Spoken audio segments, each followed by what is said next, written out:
Sup, you beautiful bastards. Hope you've had a fantastic Tuesday. Welcome back to the Philip DeFranco Show. And a quick note before we get started. This morning at 7 a.m. Eastern, I posted the first of the 3 morning news videos that we are testing this week. If you're not familiar with why we're testing it out this week, it's a long story, but it has to deal with YouTube cracking down on our videos. Which, funny enough, even yesterday's PDS still got hit. But that's not what this note is about. This is just a reminder that in addition to the regular 5 Philip DeFranco shows you get Monday through Friday, in the morning in the United States, 7 a.m. Eastern, 4 a.m. Pacific, or no matter where you are in the world, around 10-ish hours earlier than the Philip DeFranco Show is released, there will be a brand new 1 to 2 topic video right here for you on this channel. And this morning we discovered just the plain horror we are seeing out of Kerala right now, as well as an update around the Catholic Church story we previously covered. And so I just want to give you that reminder and explanation because anytime you do something different, there's usually confusion. But with that said, let's just jump into it. And the first thing we're going to talk about today is a story out of New York that has just blown up where this woman tricked 100 guys into thinking they were going on a Tinder date with her. But when the men all showed up at the same time at Union Square, they were met with Natasha Aponte, the girl that they thought they were talking to on Tinder, on a stage with a microphone welcoming them to a competition they did not know they were participating in. And she explains to them, you know, dating apps are really difficult, so I thought, why not just get everyone that is interested in me and have this competition. But before this supposed competition can begin, she says, we're gonna cut some people. She starts listing off things dealing with weight and facial hair and if you support Trump. No beer bellies, no long beards, no bald guys, no khakis. If you think you can support Trump and date a Puerto Rican, now's the time to leave. Also, if the last girl you were with broke up with you, she doesn't want anything to do with you. Raise your left hand if in the last relationship the girl broke up with you. So anyone who raised your left hand, please leave because I completely trust her judgment. Also telling any guys under 5'10" to just leave. Anyone under 5'10", please leave as well. And then the people who were not cut or just didn't leave because they thought that this was ridiculous ended up having physical competitions like a sprinting competition and a push-up competition. Also, there are reports that she actually walked up to the guys and swiped left or right. Apparently a winner was picked and that will be announced in the video on Thursday. Also, if you're wondering if this woman did it on her own, it turns out no. It turns out Rob Bliss, who is also the guy behind that viral catcalling video out of New York, was the person behind this as well. And reportedly, he told GMA that this was an entirely creative endeavor, saying the video is about the gender, dating, and technology issues of what it's like to be a woman on a dating app, as well as the absurdity of modern dating. And as far as my personal takeaway from this story, this supposed social experiment, I just think Rob and Natasha are assholes. Right now, to me, this seems like another example of asshole-ish behavior being labeled a social experiment, and it's just, look at me, look at me, look at this viral video I made. They tricked dozens of guys to show up to a location so that she could say, hey, based off of your life choices and just how you were born, I don't like you, I don't think you're adequate. And there was already a big reaction to this, but imagine if you flipped the tables and it was a guy and he tricked 100 girls into showing up and he was like, sorry,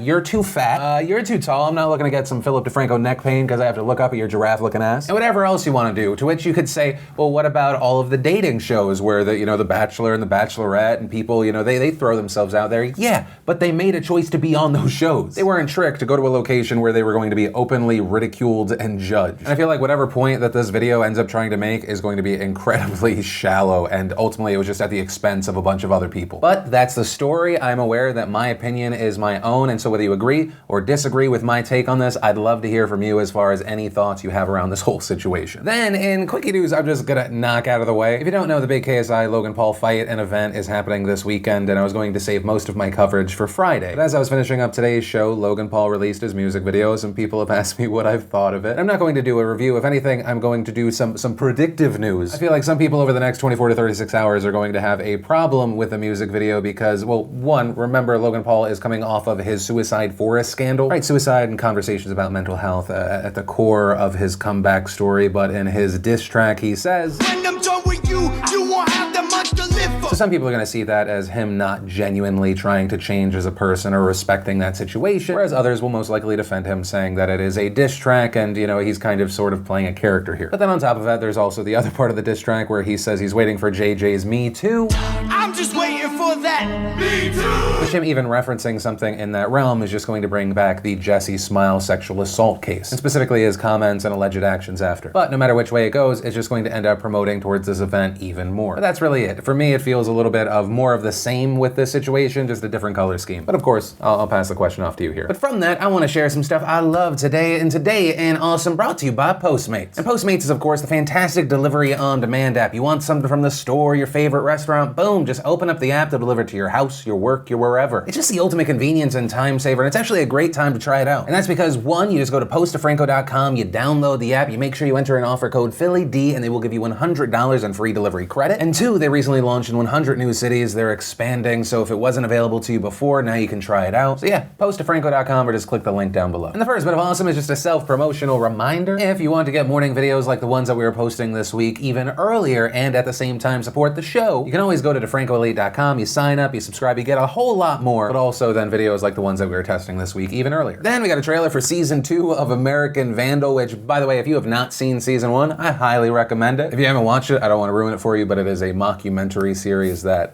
it's just fantastic, stupid fun. Then we got 7 minutes of gameplay for Rage 2. Then if you need some food goodness in your life, Thrillist gave us fried pizza, Italy's tastiest street food, question mark. Then in other food awesome, but also incorporating Senior Citizens Day, we got an episode of Pasta Grannies. We had Life Noggin covering aliens. We had Chris Hemsworth going undercover on Twitter. Then we had the fantastic Bo Burnham taking an 8th grade quiz. And if you want to see the full versions of everything I just shared, the secret link of the day, anything at all, links as always are in the description down below. And then let's talk about updates around the Asia Argento story that we covered yesterday. And to bring you up to speed if you missed it, over the weekend allegations came out that Argento, who very notably was one of the first people to accuse Harvey Weinstein, had herself paid off a former child actor by the name of Jimmy Bennett for allegations that she sexually assaulted him in 2013 when he was 17. This reportedly resulted in a notice of intent to sue and a request for $3.5 million paid out to Bennett. And according to the original report, long story short, it results in an agreement to pay $380,000 to Bennett. And in exchange, Bennett turns over a photo and its copyright that reportedly shows the two unclothed at the torso from that day. And then of course you had the reactions online. There was a range of them, but of course one of the big standouts was Rose McGowan saying we need to be gentle, essentially wait for more information. So many people were calling her a hypocrite for this, but what else happened? Well, we had Harvey Weinstein's lawyer, Ben Brafman, firing a shot at Argento, saying in a statement, this development reveals a stunning level of hypocrisy by Asia Argento, one of the most vocal catalysts who sought to destroy Harvey Weinstein. What is perhaps most egregious is the timing, which suggests that at the very same time Argento was working on her own secret settlement for the alleged sexual abuse of a minor, she was positioning herself at the forefront of those condemning Mr. Weinstein, despite the fact that her sexual relationship with Mr. Weinstein was between two consenting adults, which lasted for more than 4 years. And then finally this morning, we saw Argento herself release a statement, saying, I strongly deny and oppose the contents of the New York Times article. I am deeply shocked and hurt by having read news that is absolutely false. I have never had any sexual relationship with Bennett, saying they were linked for several years by friendship only. And she goes on to say, Bennett, who was then undergoing severe economic problems and who had previously undertaken legal actions against his own family requesting millions in damages, unexpectedly made an exorbitant request of money from me. Bennett knew my boyfriend, Anthony Bourdain, was a man of great perceived wealth and had his own reputation as a beloved public figure to protect. Anthony insisted the matter be handled privately, and this was also what Bennett wanted. Anthony was afraid of the possible negative publicity that such person whom he considered dangerous could have brought upon us. We decided to deal compassionately with Bennett's demand for help and give it to him. And adding, Anthony personally undertook to help Bennett economically upon the condition that we would no longer suffer any further intrusions in our life. And so her side of the story is Bennett's accusations are false.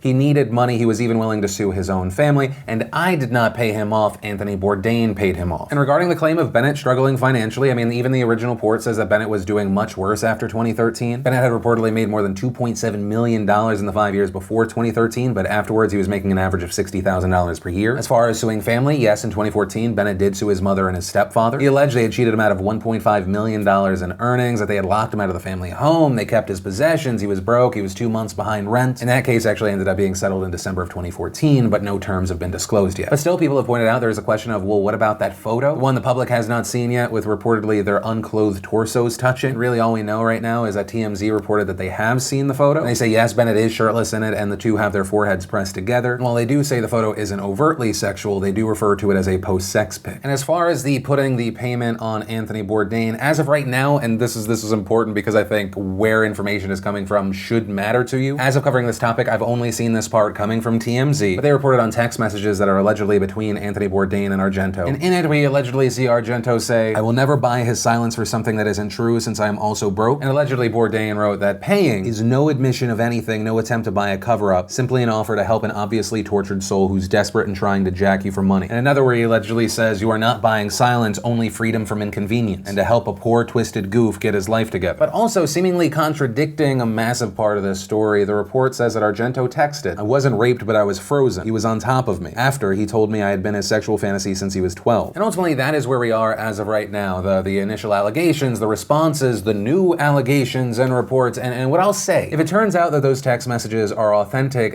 that could really, really hurt Argento. Because while a lot of the alleged texts seem to line up with the statement we saw today, there is the one where it seems like she's admitting that they had sex, even kind of highlighting him as the aggressor, the one on top. But in the statement today, she says we've never had any sexual relationship. And as far as the main piece of evidence people haven't seen, we're dealing with a photo that has only been described. So I don't know necessarily what to think at this moment, but I do want to pass the question off to you. What do you think? Does the new information, the new responses, does it make you feel different, more of the same? Why? Let me know all of it in those comments down below. And then let's talk about the huge news that we're seeing in Flint, Michigan. And to properly tell this story, it's important that we jump back to 2014. And a quick background, as you might remember, in April of 2014, the city of Flint decides to temporarily change the source of the city's drinking water, changing it from Lake Huron in the Detroit River to the Flint River while building a new water pipe in an effort to save money. And reportedly, officials did not treat the water with a chemical compound that is meant to prevent lead in the water pipes from leaking into the water itself. And for those that don't know, lead is a toxic metal that when consumed can lead to everything from developmental delays in children to kidney failure in adults. And reports almost immediately came in that the water smelled, tasted, and looked weird. You had residents of Flint reporting conditions such as rashes and hair loss. And as these reports mounted, Detroit offered to reconnect Flint's water system to Lake Huron at no cost, but city officials declined, saying that it would be far too expensive for Flint residents. Then in September of 2015, a report was released finding that the number of children in Flint 5 years old or younger with elevated lead levels in their blood nearly doubled following the switch to the different water source. In that same month, the governor of the state, Rick Snyder, finally acknowledged a lead problem with the water. And this eventually resulted in him declaring a state of emergency in Flint in January of 2016. Also, in addition to the lead contamination, the switch in water sources is thought to have resulted in dozens of cases of Legionnaire's disease. And I mean, with that, you're talking about people with chest pain, lung failure, people even die from this. The CDC estimates that 1 out of 10 people who contract Legionnaire's will die. And that number actually jumps to 1 out of 4 people if the disease is contracted while in a healthcare facility. And I mention those numbers because in January of 2016, Snyder announced that there was a full-blown outbreak of the disease. And eventually it was found that at least 90 people contracted Legionnaire's in the county that Flint is in, including 12 people that died of the disease. And one of the patterns in the cases is that more than half of the people that contracted the disease had spent time at McLaren Flint Hospital, which was connected to Flint's water system. And what we see over the next year is multiple officials involved in the treatment and oversight of Flint's water system being charged by the state attorney general's office. This with everything from evidence tampering to willful neglect of duty. And for the Legionnaire's outbreak we saw in June of 2017, 5 city and state officials charged with involuntary manslaughter. That was then followed by another official in October, bringing the number of officials charged at that time to 15. But this whole situation now leads us to focus today on Nick Lyon. The highest ranking of any of these officials being charged is the director of Michigan's Department of Health and Human Services, Nick Lyon. And Lyon was charged specifically with involuntary manslaughter relating to the deaths of 2 men who reportedly died from Legionnaire's named Robert Skidmore and John Snyder. And on top of that, he also faces a misdemeanor count of willful neglect of duty. But a big thing here is it really hasn't been clear since he was charged if this was actually going to go to trial. His lawyers have been trying to get the case thrown out for nearly a year. They've argued that Lyon had nothing to do with the deaths of Skidmore and Snyder, arguing that they died of other causes, not Legionnaire's, and that there is, quote, zero proof that there was anything Director Lyon did or did not do to cause their deaths. And while Lyon has admitted that he knew about the rising number of Legionnaire's cases a full year before Governor Snyder announced that there was an outbreak in January of 2016, his lawyers argue that there wasn't enough information about the cause of the disease at that time to share with the public. And the Department of Health and Human Services has maintained that the outbreak was related to the conditions at McLaren Hospital and had nothing to do with Flint's water supply. However, on the other side of things, you have 2 university studies tying the Legionnaire's outbreak to Flint's water. And making it even worse, public records have shown that other officials at the Department of Health and Human Services knew about the cases even earlier than Lyon. And even they at that time had suspicions that this had to do with the water source switch. Also, you have a professor from Wayne State University named Paul Kilgore who testified back in November that Lyon told him during a conversation about Flint's water crisis, quote, "We can't save everyone. Everyone has to die of something." And so prosecutors have alleged that because of what Lyon knew at the time, he could have forced the city to change its water supply because of the threat it posed to public health. And the big news this week is a district court judge agreed with prosecutors and ordered Lyon to stand trial for involuntary manslaughter. Judge David Goggins saying that the deaths could have been prevented if the outbreak had been announced sooner and that not telling the public was corrupt. And additionally, the reason this ruling is such a big deal is it marks the first time that a judge has actively ruled on any of the evidence that prosecutors have presented in the Flint case. And it's also a pretty rare decision because they're moving forward on charges against a government official for not doing something. Although I think it could be argued that choosing not to do something is still doing something. Now, despite despite the trial moving forward, end is not really in sight here. It's likely the trial won't be until next year, as Lyon is still the Health and Human Services Director, and Governor Snyder's term won't end until January 1st. As far as the reactions from those involved with this decision, you had Lyon's defense attorney saying, "You heard a lot of things today about things that went wrong. They're not all Director Lyon's fault.